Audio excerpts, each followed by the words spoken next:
Hi everyone, good morning. मैं उत्तम स्वागत करता हूं आपको बेसिक एजुकेशन अड्डा 145 में।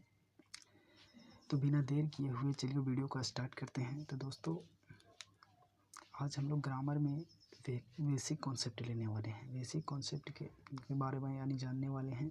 जैसा कि आप देख रहे होंगे स्क्रीन पे कि हम लोग क्या पढ़ने वाले हैं आज। तो जैसे मैं फर्स्ट ऑफ ऑल तो दिया हुआ है अल्फ़ाबेट। ओके, अल्फ़ाबेट का मतलब क्या होता है? वर्णमाला होता है। ये तो सभी स्टूडेंट्स जानते होंगे। तो अल्फ़ाबेट कहते किसको हैं? अल्फ़ाबेट होता क्या है, इसके बारे में जानकारी लेते हैं। ओके गाइज, तो चलिए स्टार्ट करते हैं वीडियो को। कि the complete set of a letter, the complete set of a letters in a language is called the alphabet. यानी कहने का मतलब होता है कि जो कंप्लीट सेट देता है, यानी लेटर का जो कंप्लीट सेट देता है वही हमारा, यानी भाषा का जो कंप्लीट सेट देता है वही लेटर कहलाता है। जैसे में आप देख रहे होंगे, हिंदी भी हम आपके लिए समझने के लिए टाइप कर दिया है कि जैसे में अंग्रेजी में कुल 26 वर्ण होते हैं, 26 लेटर्स होते हैं, लेटर होते हैं, जिन्हें अल्फ़ाबेट कहते हैं, जिन्हें अल्फ़ाबेट कहते हैं, अल्फ़ाबेट कहते हैं। इनमें 5 वावेल होते हैं। इनमें कितने वावेल होते हैं? 5 वावेल होते हैं और 21 कॉन्सोनेंट होते हैं। 21 और 5 को ऐड कर देंगे तो क्या 26, हमारे 26 वर्ण टोटल हो जाते हैं। यानी कि अल्फ़ाबेट 26 टोटल हो जाता है। तो ये इसमें जो 26 में 5 जो है से हमारा क्या है? वावेल है। वावेल जो है इसे आपको दिख रहा होगा। ये जो 5 है हमारा क्या है? ये वावेल है। ए ई आई ओ यू, ये हमारा पांचों क्या हो गए? वावेल हो गए हैं। ओके गाइस, ये पांचों हमारे जो है से वावेल हैं। कॉन्सोनेंट क्या कहलाते हैं? वो 21 बी सी डी, ये सब जो बचा वो हमारे क्या है? कॉन्सोनेंट लेटर्स हैं। तो चलिए लेटर्स के बारे में अब जानकारी लेते हैं। लेटर्स क्या होते हैं? ठीक है गाइस, तो हिंदी भाषा में जिन्हें हम वर्ण कहते हैं, हिंदी भाषा में जब हम हिंदी व्याकरण पढ़ते हैं तो जिन्हें हम वर्ण कहते हैं वे अंग्रेजी भाषा में लेटर्स कहलाते हैं। वो अंग्रेजी भाषा में क्या कहलाते हैं? लेटर्स कहलाते हैं। ये लेटर्स 2 भागों में बांटे जाते हैं, बांटे गए हैं। वह कौन कौन भागों में बांटे गए हैं? तो वो 2 भागों कौन कौन सा है? एक है आपका वावेल साउंड और एक कॉन्सोनेंट साउंड। ओके गाइस, तो वावेल साउंड और साउंड नहीं, वावेल लेटर्स और कॉन्सोनेंट लेटर, यानी स्वर और व्यंजन। ठीक है, स्वर और व्यंजन। तो चलिए देखते हैं कि वावेल्स। अब वावेल क्या होता है? कि the letters which are pronounced, the letter which are pronounced with open mouth allowing the free flow to their air are called vowels. यानी जिन लेटर का उच्चारण किसी अन्य लेटर की सहायता के बिना किया जा सके वावेल्स कहलाता है।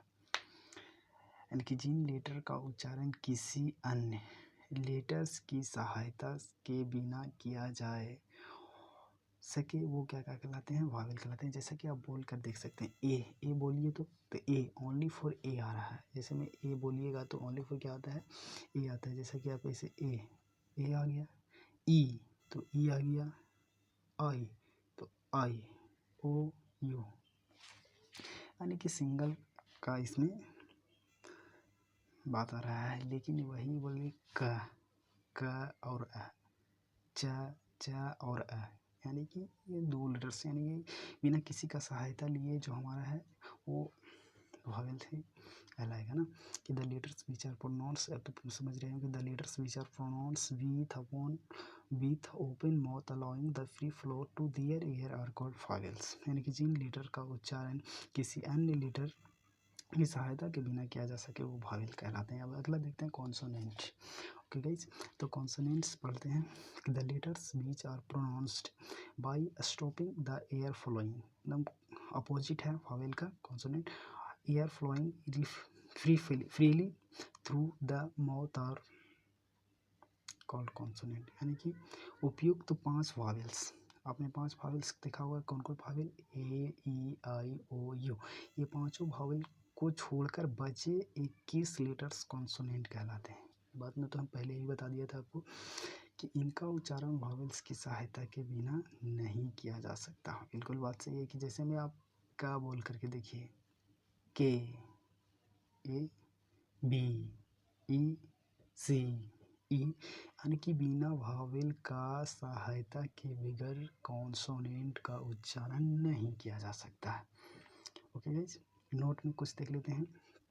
नोट जैसा कि आपको दिख रहा होगा स्क्रीन पे, यहाँ पे नोट है।